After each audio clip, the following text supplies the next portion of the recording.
Greetings, everyone. This is Brandon with Fanboys Forever, and I've had video stores on my mind again lately. If you're a fan of the channel, you may have seen my tour of local Annville, Kentucky family-owned video rental places that I did last year.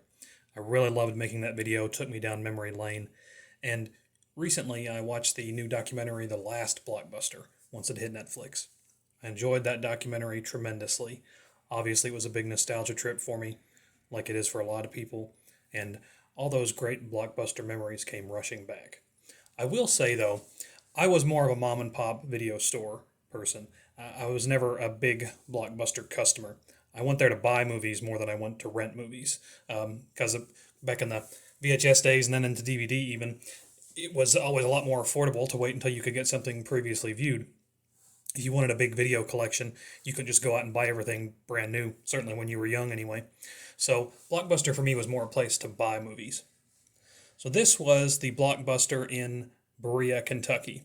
I say was because the building is no longer standing. If you see the big void between the two strips here, this was a really cool shopping center at one point years ago.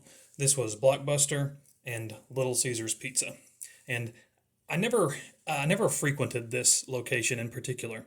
In fact, I would come to the Little Caesars Pizza more than I would the Blockbuster. But I have a couple distinct memories here. But one in particular stands out. I was coming home from Richmond, Kentucky, and Berea is in between Richmond and McKee, Kentucky, which is close to where I used to live, in Annville. And I would occasionally stop by Berea, mostly to check their Walmart for new action figures and things. And this was back in the spring or summer of 2006, somewhere in there.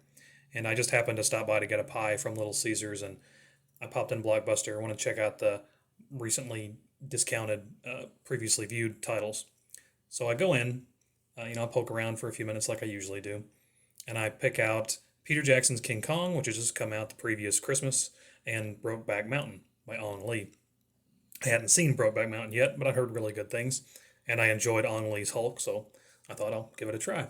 So I take the titles up to the counter, and the lady's checking me out, and she takes Brokeback Mountain, and she leans in real close and real secretive, and she says, "You know what this is about, right?" And I said, "Yeah, of course I do." And she was really relieved, and she said, "Oh, thank God. The manager told us that we have to ask everybody if they know what it's about, so nobody buys it by mistake." So that will forever be in my mind for the rest of time. Anytime I think about Brokeback Mountain or see any of it on television, it is inseparable from the film to me now. So that's my one great story about the Berea Blockbuster. I want to make this a recurring series. That documentary really inspired me and brought all those great memories back, like I said, so I'm going to go scope out the locations where all the Blockbusters I used to visit are or were. Some of them are new businesses in the old buildings. A lot of the buildings are actually demolished now. So I'll just be taking some pictures of the old property like this one. But I really appreciate you all tuning in and checking this out. Please like and subscribe if you haven't already. And I look forward to producing some more of these, and I hope you join me for the next one. Thank you.